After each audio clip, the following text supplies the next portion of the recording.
What's going on, people? Welcome back to the channel. Now, the season starts tonight with Man City Burnley. Very excited. It's going to be a good game, actually. But before, we've been waiting all this time for this Premier League to start again. Pre-season's been going on all summer, right?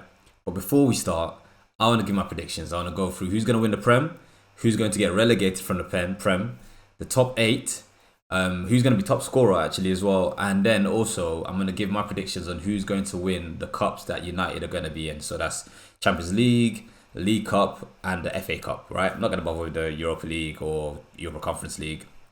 But let's get into it. Let's look at it. Now, I've never done, tell a lie, I have done predictions before, obviously, but never recorded, never put it out there on YouTube for everyone to see and come back to. And what I'm going to try and do actually is at the end of the season, I'm going to come back to these predictions and see how close I was, whether I got any right, whether I got it completely wrong.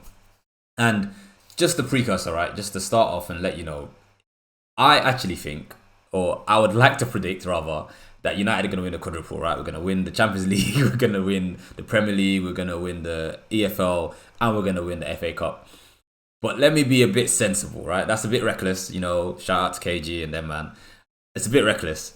But, I'm putting it out there just in case that does happen, that I kind of said it, at the start of the video. But realistically, and I'm going to try and be realistic and sensible with my predictions, and you might still think they're not very realistic, but let's get into what these predictions are, right, for the season. So first of all, let's start with who is going to win the Premier League. And I would like to, like I said, predict us to win it, Manchester United.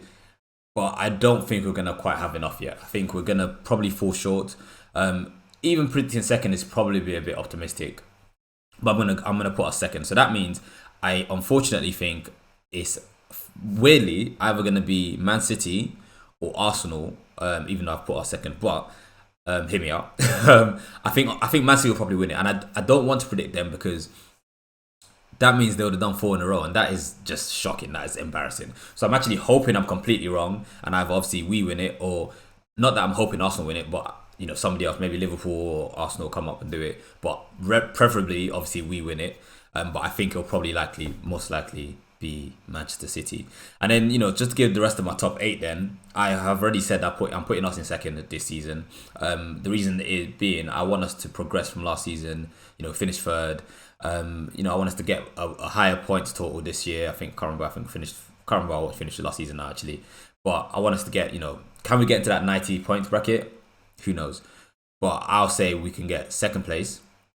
Then I'm thinking it's going to be Arsenal. They've got a pretty good, good signings this season. Let's look at, before I continue, that's top 3, right? City, United, Arsenal. But let's look at the signings in terms of just midfielders, right? That these teams are going to have.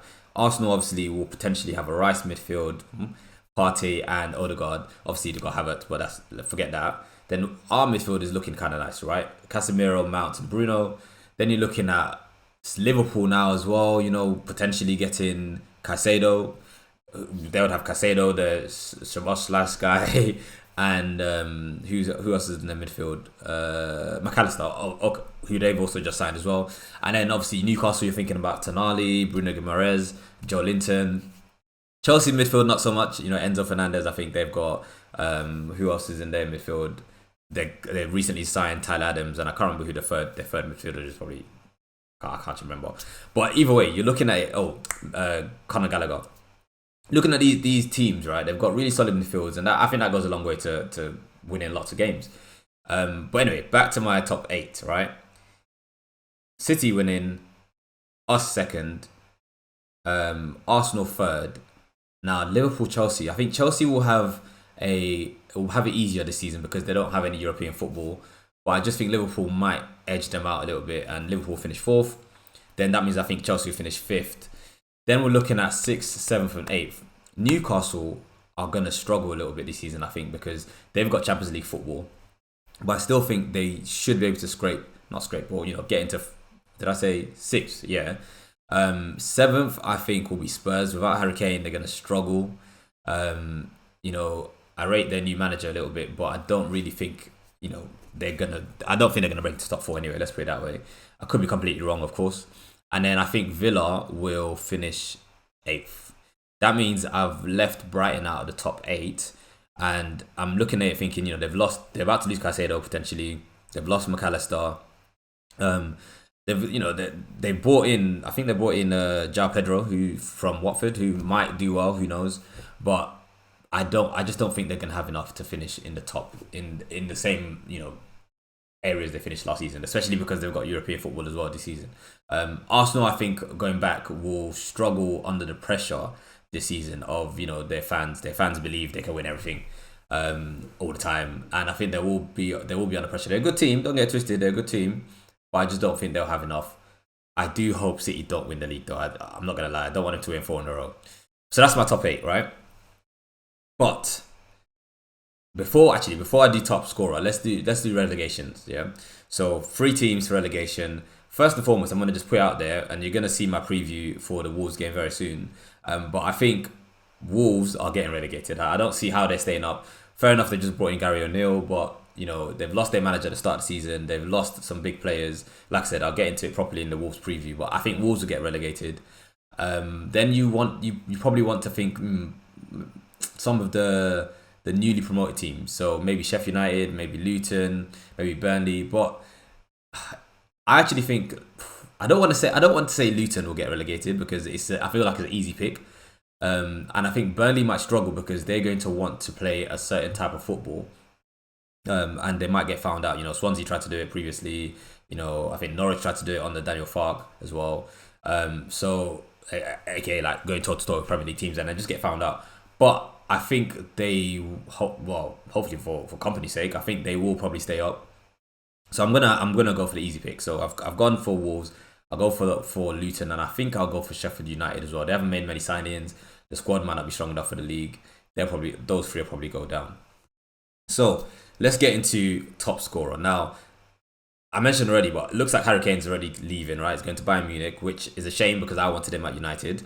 And when you consider that the top scorers last season were basically Haaland, Kane, Salah, then you had and even Salah wasn't that close to them, right? Then you had, no, it was actually Haaland, Kane, Tony, wasn't it? And then Salah, I think, was further down. And then, you had Rashford's, the Sakas, all that kind of stuff we had they were far off, let's just put it that way. So then this season, without Kane to challenge Haaland, Tony's obviously suspended until, I think, January, February.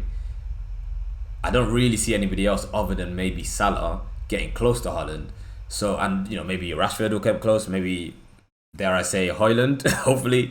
But I think, let's be honest, I think realistically, it's going to be Erling Haaland for Golden Boot. I can't really see anyone else getting it off him. Even if City don't win the league, he'll score a bag of goals and they'll probably get it. So that's my top scorer. That's my relegation. That's my top 8. Finally, the cups. Now, this is where I think it gets interesting.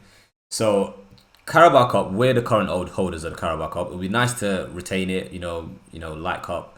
But actually, and to be fair, Ten Hag takes every cup seriously. But I think being in, hopefully a title charge this season, title challenge, and also being in the Champions League will probably take priority over some of these cups, whether he likes it or not. Whether he does want to focus on every cup, but I think he will focus a bit more on those 2 big competitions. So I think Carabao Cup probably will be like a Chelsea. So I'll say Chelsea because they don't have anything else at the moment. They don't have European football. They've got Premier League and the cups to focus on, the domestic basically cups. So I think they'll go hard for the EFL or the FA Cup, but I think they'll probably get the EFL, FA Cup. Let me spread it out. I think Liverpool. It could be Arsenal because it used to be their cup. City, obviously, current holders, could be them. But I'm gonna say Liverpool because I feel like they're gonna want to win a trophy this season as well. So maybe Liverpool for that one, and then the Champions League. Now, this is where I think it gets exciting, and I'm very serious. And this might be controversial. You guys might disagree with this, but I am very serious about this. Like I already precursored, we are a very good cup team. Ten Hag really, really takes cups very seriously. And I think from last season, we finished in 2 finals and we got quite far in the Europa League. Obviously, we failed at the second to last hurdle. I think we didn't get to the semi-finals. I think Manchester United are going to win the Champions League in 23-24. Yes, I said it. And like I said, it might be controversial.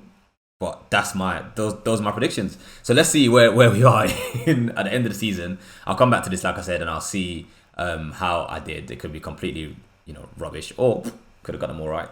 I'd hope I'm rubbish. I'm not rubbish. I hope I'm wrong in the sense that United win the league, United win the FA Cup, United win the EFL Cup, and we win the Champions League, and we get that quaddy. That's it.